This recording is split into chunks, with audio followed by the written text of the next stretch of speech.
the grand finale. You'll see how this was made. This solid sterling silver tiger lily was hand forged from the destruction of some beautiful antiques. Outdated, not used. You can check out the other videos if you haven't seen them yet, part 1 and 2. That shows you how we got to this stage. It's set at inspiring people to be a little bit more creative in their lives, to take that endeavour to step outside an otherwise boring workplace perhaps, and be inspired. I hope you enjoy as much as I enjoyed doing this.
I originally was going to use the full length. I was going to make the circle and squish it like this. Nonetheless, I kind of wanted to show you how I solder it, which is I'll heat the solder, or I'll heat the piece with a bit of flux on it so it doesn't get dirty while it gets hot, because otherwise silver goes black when you heat it and then the solder won't flow. Then use a titanium rod which doesn't solder to anything. So if I melt the solder into a little ball, I can pick it up because the titanium rod's got flux on it and it makes it sticky. Pick up the solder and then I drop it straight on the joint as I'm heating it, and it just goes together. So it kind of just evolved in that manner.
maybe I should shove a hole in it and see now.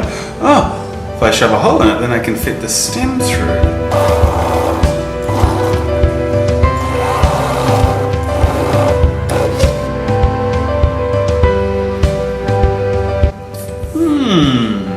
There we go. And then I soldered it and thought, well, I've got to file it up, and how am I going to put the leaves on? I mean, the petals on. So this bit is interesting. Actually, I drilled it and I shoved all these wires in because I thought, well, I can feed them on.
Okay, so what we have here is an interesting concept, which is where I made it white on the top. So you see that sandy white feel, and then of course there's a polished stem. And I deliberately did that, and the reason I did that is so you get like that natural feel, that sandy, powdery, pollen-esque kind of feel to the petals. And of course, the way I've done that is by heating up all of the petals, including the central point, which was kind of scary to do because I didn't want to loosen the solder, and then quenching it hot directly down into the acid repeatedly 4 or 5 times until I created a layer of fine silver that had come to the surface. Then of course later on I polished the stem to create that contrast.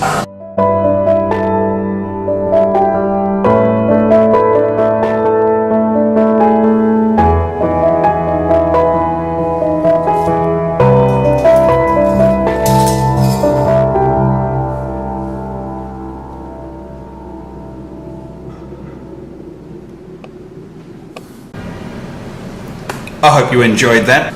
Please like, share and subscribe. It really helps me when you do that, particularly subscribing, because then YouTube recognizes me and I get a little bit more coverage with what I'm doing. There are more videos to come, but if you want to see more about what I do, check out my website or my Instagram. That'll give you an idea, and I hope to see you next time. Thanks, bye for now.